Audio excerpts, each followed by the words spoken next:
तो जैसा हमने पिछले पार्ट में देखा, सबने मिलकर उस डीमन पाइथन को मार दिया। फिर डीप ड्रैगन केव में उनका सामना आइस ड्रैगन सोल से हो गया, जो रे के अंदर घुस गया।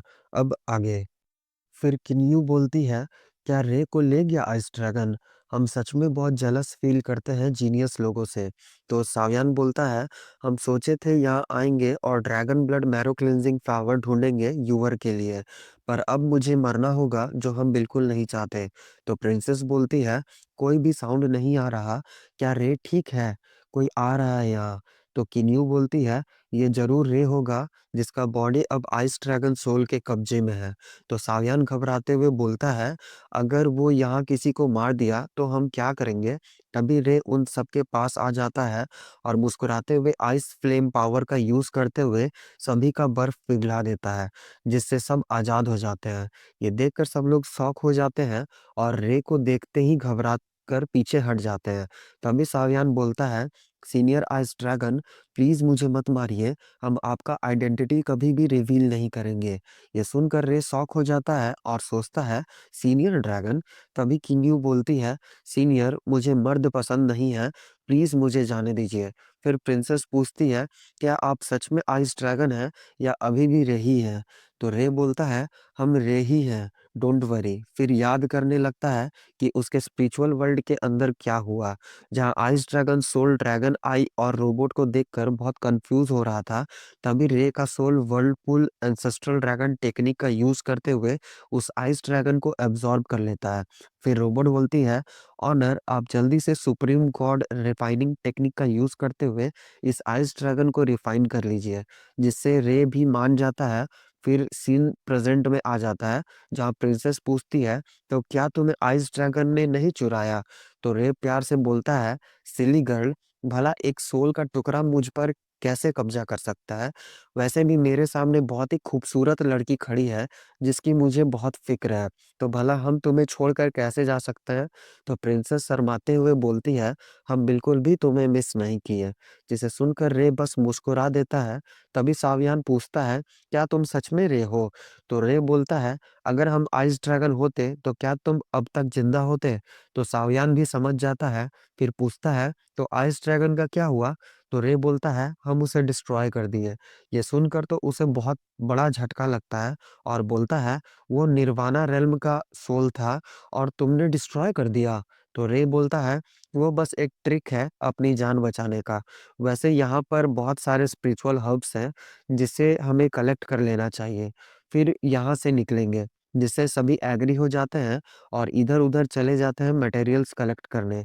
तभी रे उस ड्रैगन स्कल के पास आता है और एक स्केल को लेते हुए बोलता है, ये स्केल स्पिरिचुअल वेपन में रिफाइन हो सकता है। तभी सावियान दौड़ते हुए रे के पास आता है और बोलता है, ब्रदर रे, ये देखिए, मुझे एक मेडिसिनल मटेरियल मिला। हम दोनों के बीच डील हुआ था ना कि मुझे अपना 70% स्पिरिचुअल हर्ब देना पड़ेगा।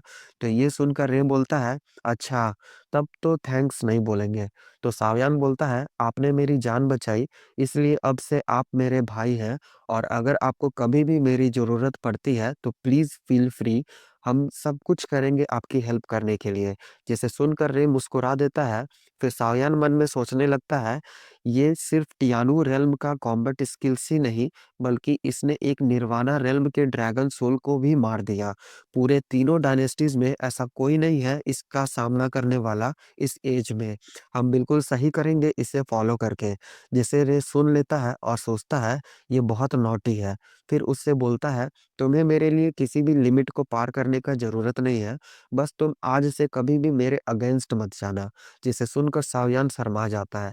फिर धीरे से रे के कान में बोलता है, ब्रदर, प्लीज़ मेरे और यूवर के बारे में किसी और को मत बताइएगा, हम कोई बास्टर्ड नहीं हैं, हम दोनों बस प्यार में हैं। तो रे बोलता है, जब तक तुम मुझे परेशान नहीं करोगे, तब तक हम इस बारे में कभी भी बात नहीं करेंगे। फिर सभी को बोलता है, अब जब सबने एलिक्सिर्स ले लिया है, तो अब हम सबको यहाँ से निकलना चाहिए। तभी किन्यू उसके पास आकर बोलती है, रे, मेरी जान बचाने के लिए थैंक्स। आपका ये काइंडनेस हम अपने दिल में रखेंगे और फ्यूचर में जब भी आप ट्रबल में होइएगा, तब प्लीज़ मुझे बताइएगा। तो रे बोलता है, फिर इस काइंडनेस के लिए हम अभी ही आपको थैंक्स बोलता है। तभी प्रिंसेस घबरा जाती है, तो रे उन्हें देखता है। तो प्रिंसेस बोलती है, मैनेजर लिंग ने मुझे समन किया है, इसका मतलब है जनरल सेनवू के लोगों ने लिन मेंशन पर अटैक कर दिया है। ये सुनकर रे बहुत टेंशन में आ जाता है। तो प्रिंसेस बोलती है, टेंशन मत लो, बाहर मेरे मास्टर खड़े हैं, वो इस मैटर को देख लेंगे। तभी किन्यू भी बोलती है, इस आइस फ्लेम अर्थ ड्रैगन केव के बाहर मेरे पास भी 3 टियानवू रेल्म के लोग हैं जो जनरल के लोगों को संभाल लेंगे। फिर साओयान भी बोलता है, मेरे पास भी एक टियानवू रेल्म का एक पर्सन है जो आपकी हेल्प कर सकता है। तो रे ये सब सुनकर उन सबको हाथ जोड़ते हुए सबको थैंक्स बोलता है। फिर वो सभी ड्रैगन केव से बाहर आ जाते हैं, जिसे देखकर एक आदमी बोलता है, प्रिंसेस बाहर आ गई। तो दूसरा आदमी बोलता है, फिफ्थ प्रिंस का ब्रेथ देखो, ये तो हाफ स्टेप टियानवू रेल्म पर पहुंच गए। तभी प्रिंसेस बोलती है, अंकल गैनसेन, मेरे मास्टर कहाँ हैं? तो वो बोलते हैं, प्रिंसेस, ड्रैगन ब्यूरियल एबिस कल आसमान तक दिख रहा था, इसलिए मास्टर वहां इन्वेस्टिगेट करने गए हैं।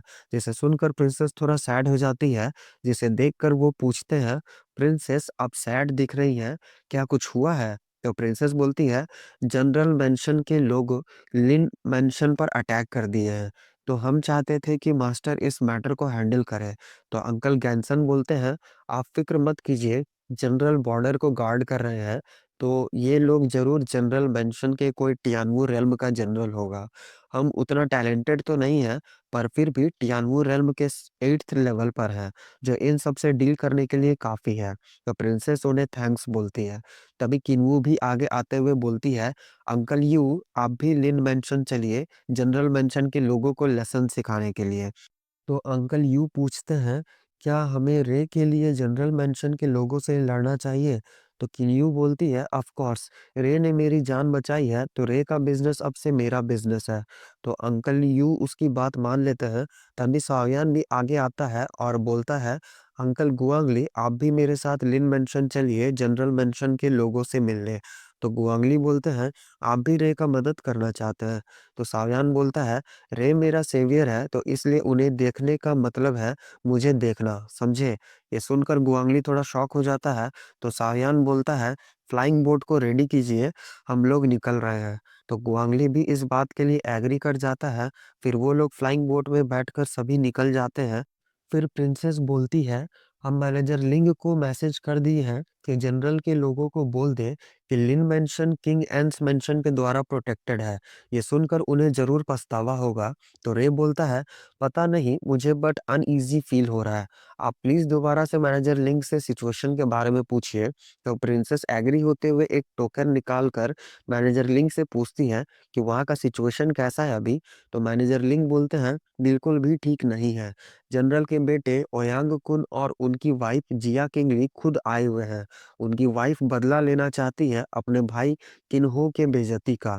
हम कितनी बार उन्हें बताएं एंस मेंशन से प्रोटेक्टेड के बारे में, पर वो बिल्कुल भी सुनने को तैयार नहीं है। ऊपर से ओयांग कुन भी कोई बड़ा मूव करने के फिराक में है। ये सुनकर प्रिंसेस सोचती है, तो ओयांग कुन भी यहाँ है। ये सुनकर रे को बहुत तेज गुस्सा आ रहा था और बोलता है, लॉन्गसन टाउन अभी भी बहुत दूर है। ये सुनकर प्रिंसेस बोलती है, अंकल सैन क्या हम लोग और तेज नहीं जा सकते? तो अंकल सैन बोलते हैं, हम ऑलरेडी इसका स्पीड फास्ट कर दिए हैं। तभी रे पूछता है, अभी लॉन्गसन टाउन पहुंचने में कितना टाइम लगेगा? तो अंकल सैन बोलते हैं, लगभग 1 घंटा। तो रे बोलता है, इतना देर में तो वो लोग मेरे लिन फैमिली को डिफीट कर देंगे। तभी सावयान रे के कंधे पर हाथ रखते हुए बोलता है, ब्रदर डोंट वरी, प्रिंसेस मुझे वो कम्युनिकेशन प्लेट दीजिए, हम देखते हैं ये ओयांग कुन कैसे लिन क्लैन के मेंबर्स को हाथ लगाता है। फिर प्रिंसेस बोलती है, अगर उन्हें तुम्हारे बारे में मतलब झेनन पैलेस के बारे में पता चल गया, तो शायद उन्हें इस अटैक के लिए पछतावा होगा। तभी सावियन कम्युनिकेशन प्लेट के थ्रू ओयांग कुन से बोलता है, ओयांग कुन, रे मेरे ब्रदर हैं, अगर तुमने लिन क्लैन में किसी को भी हाथ लगाया तो तुम झेनन पैलेस के दुश्मन बन जाओगे। तभी किन्यू भी बोलती है, बीमू पैलेस भी तुम्हारा जनरल मेंशन को डिस्ट्रॉय कर देगा। ये सब सुनकर ओयांग कुन बहुत शॉक हो जाता है और बोलता है, भला प्रिंस सायान और प्रिंसेस किन्यू इस रे को क्यों बचाना चाहती है? तभी उसकी वाइफ किंगली बोलती है, सावयान झेनन पैलेस में सिर्फ एक नॉर्मल सा प्रिंस है, भला उसका मेरे हस्बैंड से क्या मुकाबला। और प्रिंसेस किन्यू तो प्रोस्टिट्यूट है, भला उसके लिए किंग बीमू जनरल मेंशन से ब्रेकअप क्यों करेंगे। तो ओयान कुन बोलता है, फिर भी थ्री ग्रेट एम्परर्स और उनके ग्रैंडसन्स लिन मेंशन को बचाना चाहते हैं, पर अगर हम तुम्हें अपना फेस नहीं दिखा पाए तो अज्योर ड्रैगन एम्परर भी मुझसे डिससेटिस्फाइड हो जाएंगे। तो उसकी वाइफ बोलती है, इस मैटर को सॉल्व करना बहुत आसान है, आप सायान और किन्यू को पौने घंटा दे दीजिए यहाँ पर पहुँचने के लिए। अगर वो लोग इस दिए हुए टाइम तक नहीं पहुँचते हैं तो हम लोग लिन फैमिली पर अटैक करके उन्हें डिस्ट्रॉय कर देंगे। इस तरीके से आप थ्री एम्परर और उनके ग्रैंडसन्स को रिस्पेक्ट भी दे देंगे। वरना अगर आज हम लोग पीछे हट जाते हैं तो भला जनरल मेंशन फ्यूचर में क्विंग लॉन्ग डायनेस्टी में कैसे अपना पैर जमाएगा और साथ ही दुनिया के आगे अपना ऑथोरिटी कैसे एस्टेब्लिश करेगा। ये सुनकर ओयांगकुन बोलता है, दे दो उसे पौने घंटा। तो उसकी वाइफ बोलती है, मुझे जहाँ तक पता है वो सभी लोग इस वक्त ड्रैगन ब्यूरियल माउंटेन में होंगे, तो वो लोग इस टाइम तक यहाँ बिल्कुल भी नहीं पहुंच सकते। तो ये सुनकर ओयांगकुन हंसने लगता है और बोलता है, मैनेजर लिंग, अपने थ्री मेंबरर और ग्रैंडसन्स को बोल दीजिए हम उन्हें एक मौका दे रहे हैं। अगर वो लोग पौने घंटा के अंदर यहाँ पर नहीं पहुंचे तो फिर हम लोग लिन फैमिली को डिस्ट्रॉय कर देंगे। तभी सीन प्रिंसेस की तरफ जाता है, जो बोलती है, पौने घंटा, इतने समय में हम लोग लॉन्गसेन टाउन कैसे पहुंचेंगे। तो सावियां भी गुस्साते हुए बोलता है, ये बास्टर्ड जो अभी तक जनरल का टाइटल भी नहीं पाया है, उसकी हिम्मत कैसे हुई थ्री एम्परर के ग्रैंडसन्स की बात को इग्नोर करने की। तो किन्यू बोलती है, अब क्या किया जाए, इतने कम टाइम में तो हम लोग वहां नहीं पहुंच सकते। तभी रे अपने स्पिरिचुअल वर्ल्ड में आ जाता है और बोलता है, रोबोट क्या तुम कोई हेल्प कर सकती हो। तो रोबोट बोलती है, ऑनर हम एक सुपर रोबोट है, अब एक स्पेसशिप में कन्वर्ट होकर आपको सुपरसोनिक स्पीड में पहुंचा सकते हैं, पर फिर भी पौने घंटा में हम आपको लॉन्गशन में नहीं पहुंचा सकते। तो रे पूछता है, तुम्हें कितना टाइम चाहिए। तो रोबोट बोलती है, कम से कम दो पौने घंटा। फिर एक फ्लाइंग बोट निकाल कर रे को दे देती है और बोलती है, होप सो कि ऑनर का इससे हेल्प हो जाए। फिर अपने स्पिरिचुअल वर्ल्ड से बाहर आ जाता है और उस फ्लाइंग बोट को समन कर लेता है और उसके अंदर बैठते हुए बोलता है, प्रिंसेस हम पहले स्टेप ले चुके हैं, अपने लिन फैमिली को इस तरीके से अकेला नहीं छोड़ सकते। तो प्रिंसेस पूछती है, क्या तुम अकेले उनसे डील कर पाओगे। तो रे बोलता है, हाँ हम कर लेंगे, और फिर वहां से निकल जाता है। ये देखकर सायन शॉक होते हुए पूछता है, क्या ये किंग लेवल का बोट था। तो किन्यू बोलती है, यहाँ तक कि डिवाइन मार्शल रेल्म के मॉन्ग का भी स्पीड इतना ज्यादा नहीं है। फिर अंकल सैन भी शॉक होते हुए बोलते हैं, रे के पास ऐसा भी ट्रेजर्स है, क्या ये ट्रेजर लिन चैन सेंग के द्वारा रे के पास छोड़ा गया है। तभी प्रिंसेस बोलती है, अंकल सैन रे के पास पहुंचने का कोशिश कीजिए। इधर ओयांग कुन बोलता है, पौने घंटा बीत चुका है पर तुम लोगों के थ्री एम्पायर्स के ग्रैंडसन्स अभी तक नहीं आए, लगता है अब तुम लोगों का डिस्ट्रॉय होने का टाइम आ गया। ये सुनकर मैनेजर लिंग गुस्सा हो जाते हैं और बोलते हैं, ओयांग कुंग, क्या तुम थ्री एम्परर और ग्रैंडसन से दुश्मनी लेना चाहते हो। तो ओयांग कुन गुस्साते हुए बोलता है, हम ओयांग कुन अपने जनरेशन का एक जीनियस है और मेरे फादर जनरल बैटलफील्ड के बॉर्डर को गार्ड कर रहे हैं, जो कि क्विंगलॉन्ग डायनेस्टी के टॉप 20 में रैंक करते हैं। तो भला थ्री एम्परर्स मेरे जनरल मेंशन से क्यों ब्रेकअप करेंगे, वो भी सिर्फ लिन फैमिली के वजह से। मैनेजर लिंग हम तुम्हें एक चांस दे रहे हैं, तुम यहाँ से चले जाओ वरना मेरे लोग तुम्हें भी मार डालेंगे। तभी अंकल गैंग आगे आते हुए मैनेजर लिंग से बोलते हैं, मैनेजर लिंग आपने बहुत किया हमारे लिए, पर अब सब मुझ पर और लिन फैमिली के डिसेंडेंट्स पर छोड़ दीजिए, आप बस सायू को लेकर यहाँ से चले जाइए।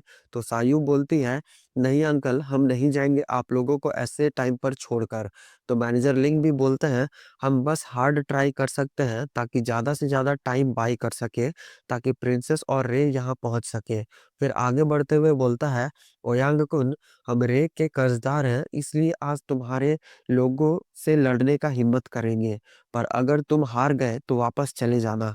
ये सुनकर ओयांग कुन की वाइफ किंगली बोलती है, हस्बैंड ये सिर्फ टाइम बर्बाद करने का कोशिश कर रहा है। तो ओयांग कुन बोलता है, कोई बात नहीं, ये सिर्फ टियानवु रेल्म का सेकंड लेवल पर है और हम 18 इस ग्रीन ईगल गार्ड्स के साथ आए हैं, जो सिर्फ एक हाथ उठाकर ही इसे क्रश कर देंगे। फिर अपने गार्ड्स की तरफ देखकर पूछता है, तो तुम लोगों में से कौन इसे मेरे लिए क्रश करना चाहता है? तभी एक गार्ड आगे आते हुए बोलता है, यंग मास्टर, हम इन्हें 3 मूव्स में ही हरा देंगे। तो ओयांग कुन बोलता है, याद रखना, सिर्फ 3 मूव्स, मेरा जनरल मेंशन हारना नहीं चाहिए। फिर वो गार्ड आगे आते हुए मैनेजर लिंग से बोलता है, हम 18th eagle guard Qing Chang आपसे फाइट करने के लिए आए हैं। तो मैनेजर लिंग भी बोलते हैं, फेलो डायोस्ट, थोड़ा मर्सी दिखाइएगा। तो गार्ड बोलता है, डोंट वरी, हम आपको जान से नहीं मारेंगे। फिर अपने martial spirit green flame eagle को बाहर निकाल लेता है, जिसे देखकर मैनेजर लिंग अपना first combat skill child wave से अटैक कर देते हैं, जिसे देखकर गार्ड अपना फ्लेमिंग स्काई बर्निंग क्लॉ से अटैक कर देता है, जिससे दोनों का अटैक डिस्ट्रॉय हो जाता है। फिर मैनेजर लिंग 8th साइडेड पाम टेक्निक से अटैक कर देते हैं, जिससे गार्ड अपना हेलबर्ड वेपन से डिस्ट्रॉय कर देता है। ये देखकर मैनेजर लिंग अपना आइस ड्रैगन को बाहर निकाल कर ड्रैगन रोल टेक्निक से अटैक कर देते हैं, जिसे देखकर गार्ड डर जाता है और तुरंत अपना विंग्स निकालकर उसे डॉज कर लेता है। फिर वो ड्रैगन दोबारा से मैनेजर लिंग के पास आ जाता है। ये देखकर गार्ड अपना third combat skill green eagle फ्यूलोंग हेलबर्ड से अटैक कर देता है, जिसे देखकर ड्रैगन गार्ड के अटैक को डिस्ट्रॉय कर देता है। ये देखकर ग्रीन ईगल गुस्साते हुए अपने क्लॉ से अटैक करने चला जाता है। ये देखकर मैनेजर लिंग एक वाटर शील्ड क्रिएट कर लेता है। तो गार्ड बोलता है, बेकार का रेजिस्टेंस। फिर ईगल शील्ड पर अटैक कर देता है। तो गार्ड चिल्लाते हुए बोलता है, it's time to end now. ये देखकर अंकल गैंग डर कर मैनेजर लिंग का नाम पुकारते हैं। तो ओयांग बोलता है, मुश्किल से ही 3 मूव्स में हरा पाना पॉसिबल हो पाया। इधर मैनेजर लिंग ये सब होता देख रहे थे। इसी के साथ एपिसोड खत्म। फाइट कंटिन्यू रहेगा गाइस। तो मिलते हैं कल नेक्स्ट एपिसोड में। कमेंट्स करके बताइएगा कैसा लगा एक्सप्लेनेशन। तो बाय बाय।